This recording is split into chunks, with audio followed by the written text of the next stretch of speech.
Okay.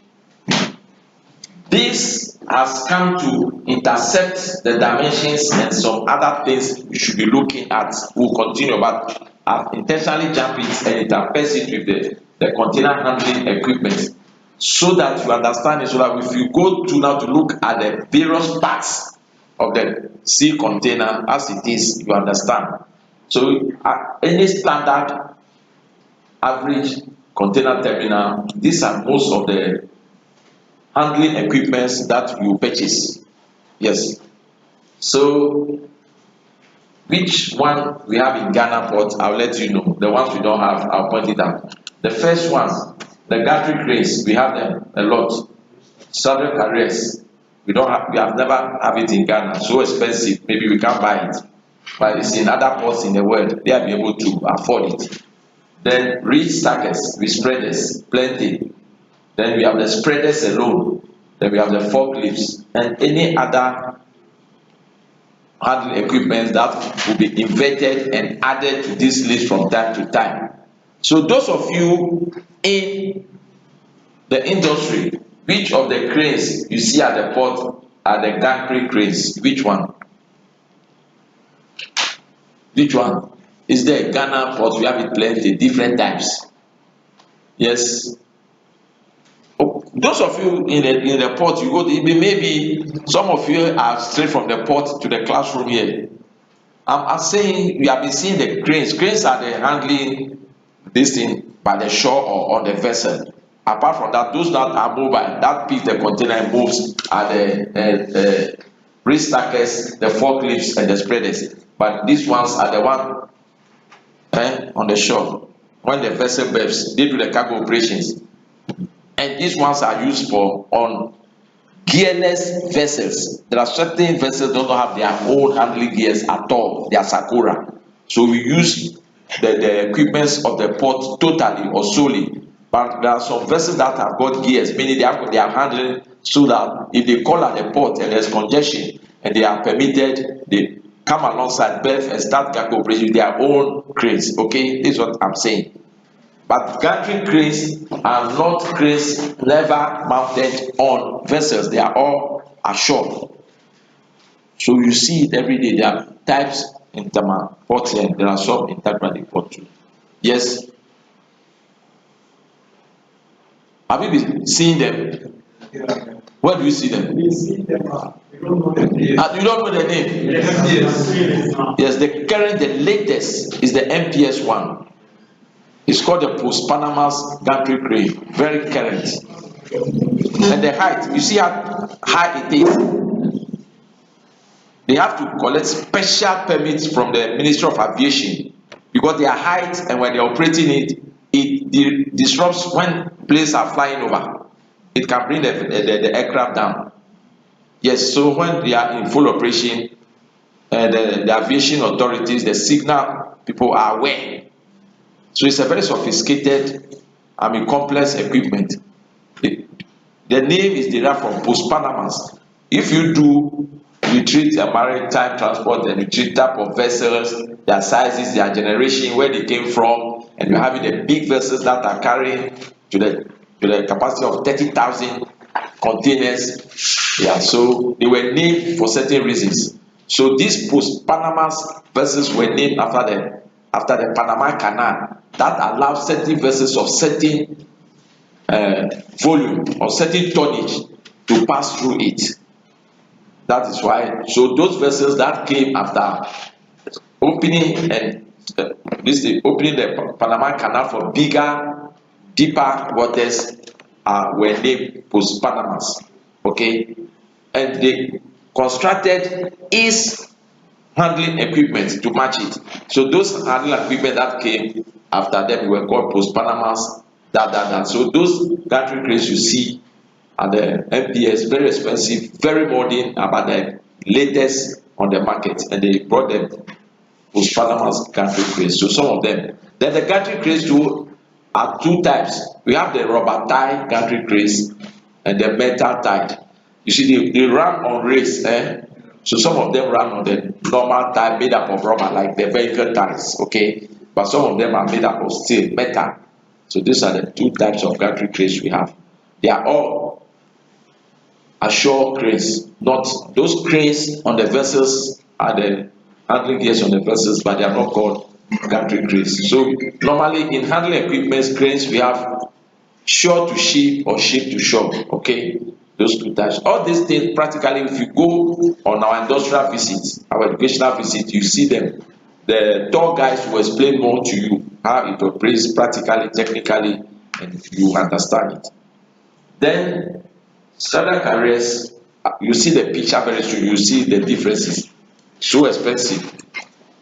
Yeah, it's not, has not come to this part of the world. Not only Ghana, Nigeria with all their money, they don't have it.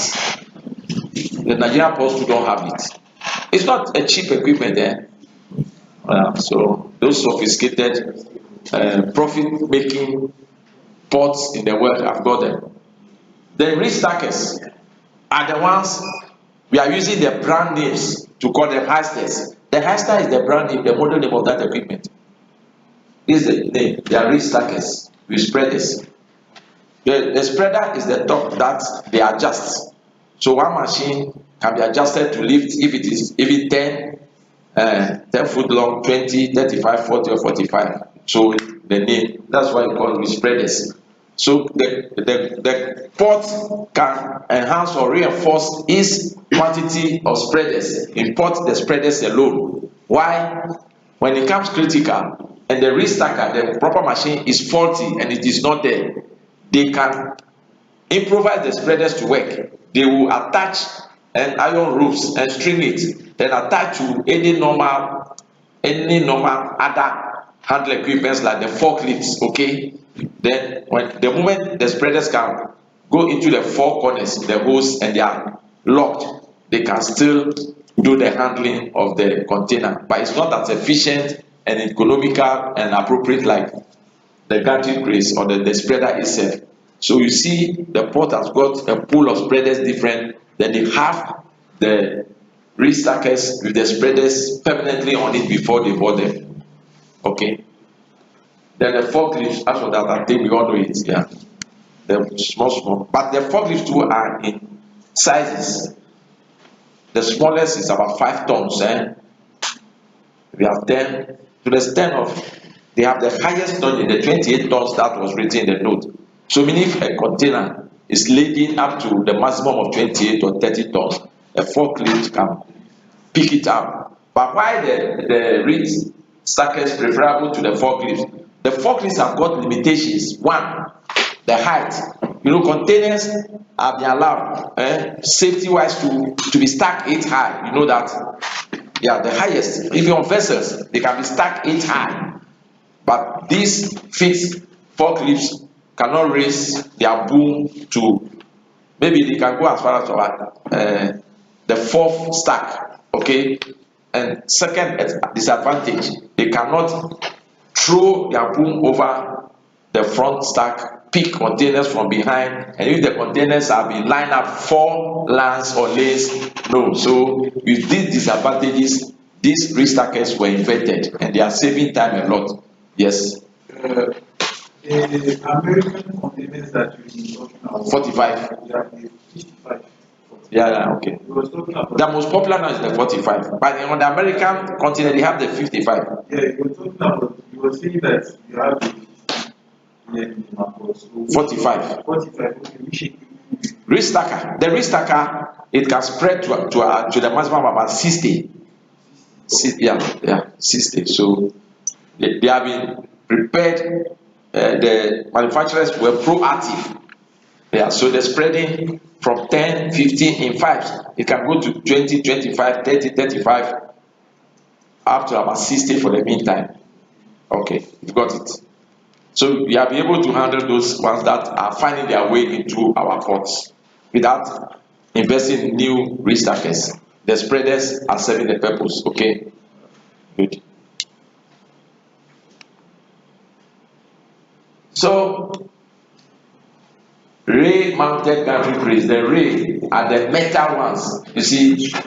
So this is the rays on which they that's like a railway, like a track that the train with the metal wheels will drive. So the vessel is there permanent So these gantry cranes continue moving along the vessel and operating. So they will start from aft, the front of the vessel, go to the middle part, go to the stern, come back, go like that. And you know their booms, you see how long their booms are.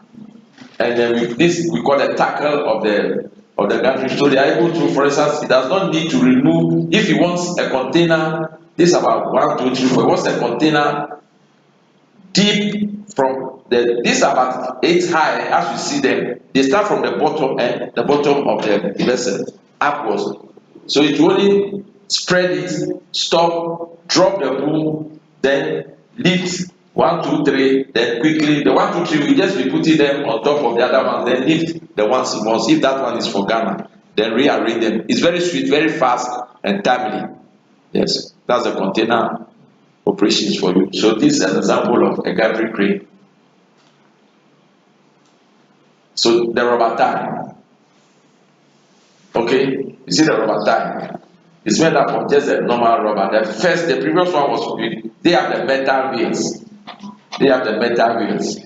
So this is the rubber tie one. Yes.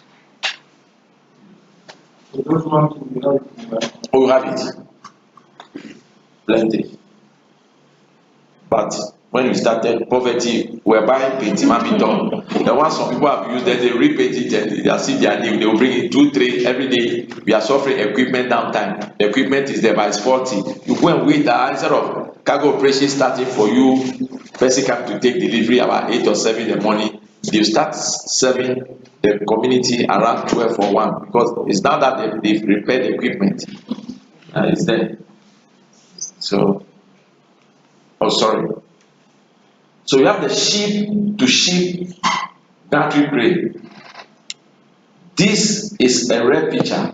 This is the way these gantry cranes are transported. If you buy it and you want it in your country, this is the way they load them and they bring them to you.